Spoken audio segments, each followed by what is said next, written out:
What's up, guys? This is Ready for War here. Gonna be cleaning my gun while I talk to y'all. This is another installment of Random Gun Talk. I've done sprayed everything down with oil, CLP. Just got back from Knob Creek Gun Range. Had to buy some ammo for my 45. Get another holster I was gonna try out, and got a couple Chip McCormick mags.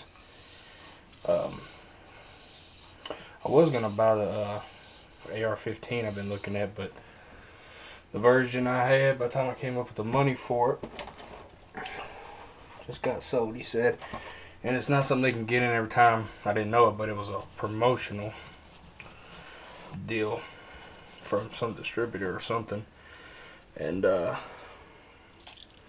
I'd known that, I would have got it. I just went out and spent a bunch of money on a gun safe, one of the great big ones. So I'm kind of back in pretty much if I hear, I'm not going to be upset whether I go Stag or Bushmaster. The Bushmaster they had up there has got the detachable carry handle. I'd rather have flip-up sights, but for some of the versions of flip-up sights, they want to sell them with some of the extra stuff on them, and they're coming up to about $400 or $500 extra. I'm not going to pay that just for flip-up sights when I want to add my own stuff to it anyway. Probably Troy Industries Battle Rail or something, I don't know, or one of those special deals. I don't know. One thing while I was looking at some of the walking past in the gun shop, I came past one of those SIG 1911s, the Nitron, I think it's called. Man, that's a beautiful gun. I'm kind of traditional when it comes to buying my 1911s. I want it to be, you know, like the originals. They got the external extractor, but the way I see it is a lot of the old Colts, like the 1903 or 08 or something like that, they came with external extractors too, so he was kind of, so I don't really bother me as bad as some of the other stuff. I don't want a double stack 1911. But they're about 800, 900 bucks, but I'd rather buy one of those than the Kimber. Some of my buddies have problems with them. And I'm not knocking Kimber. I think they make beautiful firearms. For the most part, I guess it's all people on the internet. That's just my luck to get something bad. So I might go with the SIG. They're about 900 bucks in my gun shop. I don't know. I'm gonna buy a bunch of ammo too, so I don't know where's that going to get it. Oh yeah, I mean to tell y'all this. I don't want to make a video about it, but I'm sure most of y'all know about this, but for buying cheap stuff and cheap ammo, you can get like 5.56 ammo for like $6 from there for a box of 20. Federal, PMC, all those different brands. You can buy in bulk too. One great deal. You'll pay a little bit more for shipping, but it's worth it if you buy quite a bit. It's not where you want to go if you just want a box or two, but if you want to get 100 or more, it's a good place to buy your ammo. I buy quite a bit from there. Plus, it's kind of cool little books. They got these little zombie targets. If you want it, unless it's some kind of hard to find item, it's good to get. I buy a lot from there in Sportsman's Guide too. Been saving my brass. Been thinking about getting into reloading. I don't really like messing with stuff that can take off my hand or blow up thousands of dollars worth of guns. So that's why I've been putting it past. But if I do get into it, I'll be going a really safe route about it. I mean, double checking, triple checking everything. I'm not really going for speed. Just kind of a hobby type of deal.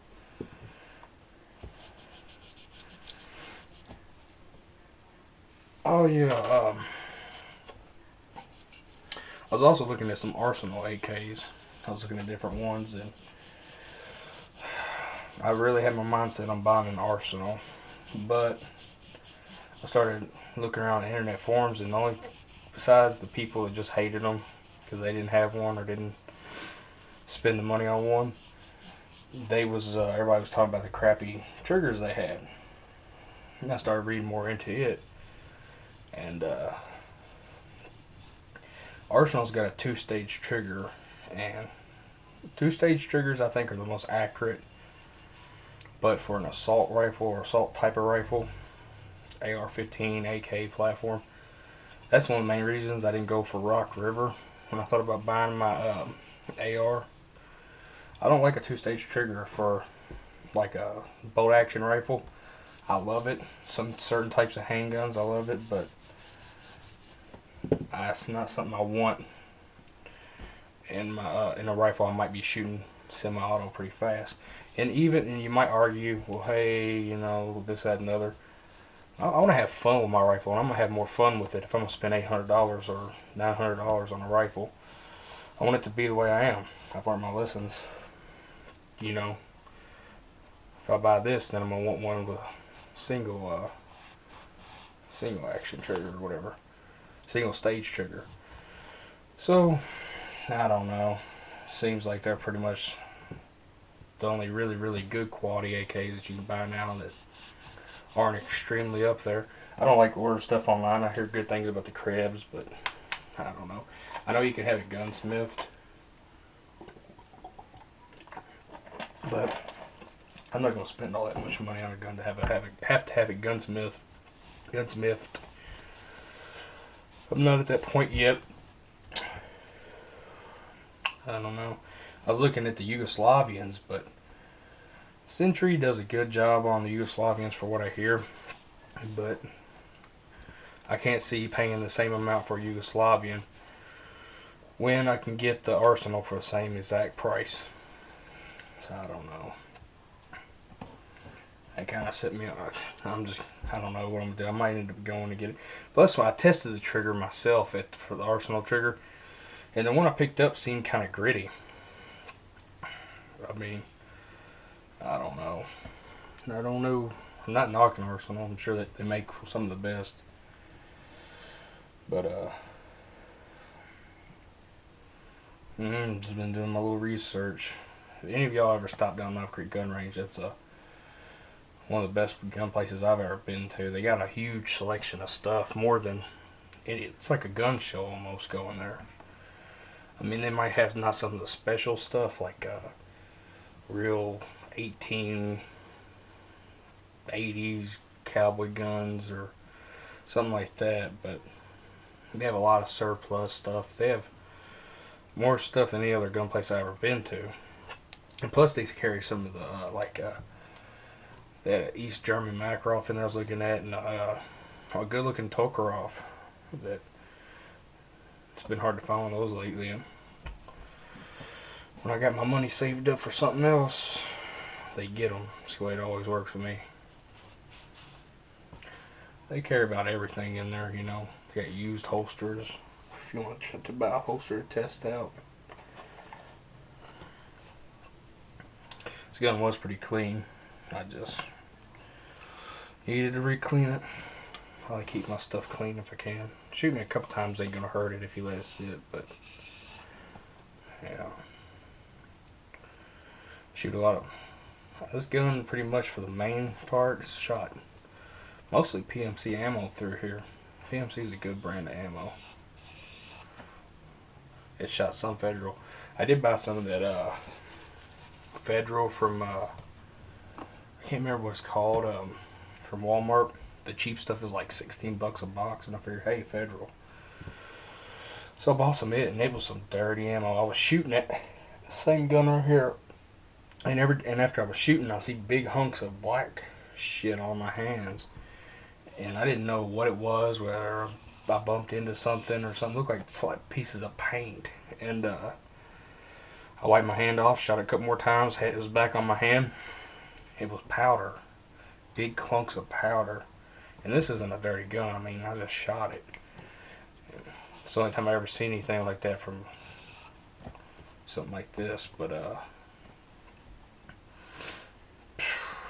really need to invest in getting a bore snake. I don't even know how to use one. I just hear good things about them. I've seen them. I just ain't never seen nobody use them. I like YouTube. But yeah. That stuff I wouldn't recommend getting. It shot alright, shot accurate, but that's why I'm getting into reloading for 45 ammo and pistol ammo, stuff like that, and some of my rifle ones. Been doing my research on it. Got it pretty much down, and I'm not sure if I'm gonna buy me another gun, because if I buy it, I'm gonna buy the whole kit. I spent about $500 some on it, and dies and everything. Probably get a Lee, because they seem to be just as good as RCBS and a lot cheaper, at least to start off with anyway.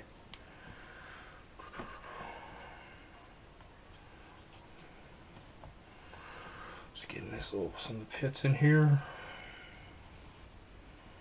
By the way, don't ever use toilet paper on your gun. Like, if you just want to get some stuff out, you can't find a rag at a time, never use toilet paper. I thought I was going to be cheap and do it one time, and toilet paper breaks off in your slide and everything like that. Gets nasty stuff everywhere.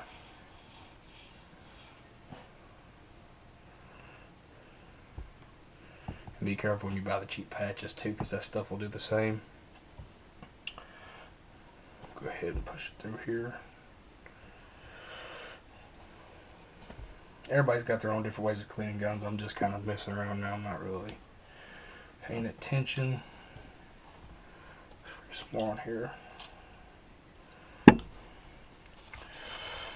But I've been moving a lot of stuff. I haven't had a whole lot of time to put up a lot more videos.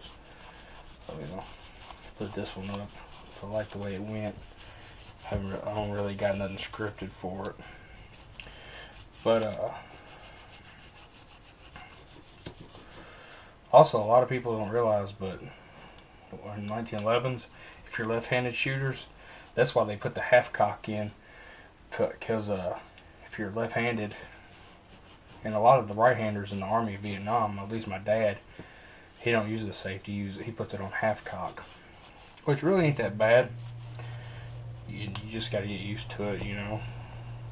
It's almost, you can be as fast, it's not a lot slower than flipping the safety down, really. So if you're a left-handed shooter, or if you're thinking about getting into buying a 1911, but maybe you don't know about the safeties, or whether you have to buy an ambi safety, the half cock works great. I normally use my cocked and locked, but half cocked is even more safer than cocked and locked, because you ain't got to worry about nothing getting knocked out of safety. I mean, when you put in half cock, it's underneath a lot more tension than safety is, and it really don't make much more of a sound. That's some of the complaints people put it on there. Like me and my dad, we've had little arguments about half cocked and cocked, which is better, and I just do the way I do. I don't know, but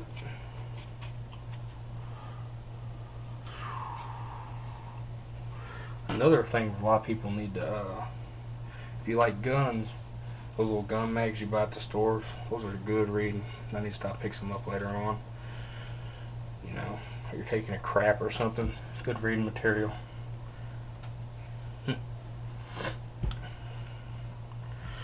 Well, I done got a video on putting this back together. I done said what I need to say, so no reason to bore y'all for any longer. Thanks for watching the video, guys. Take it easy.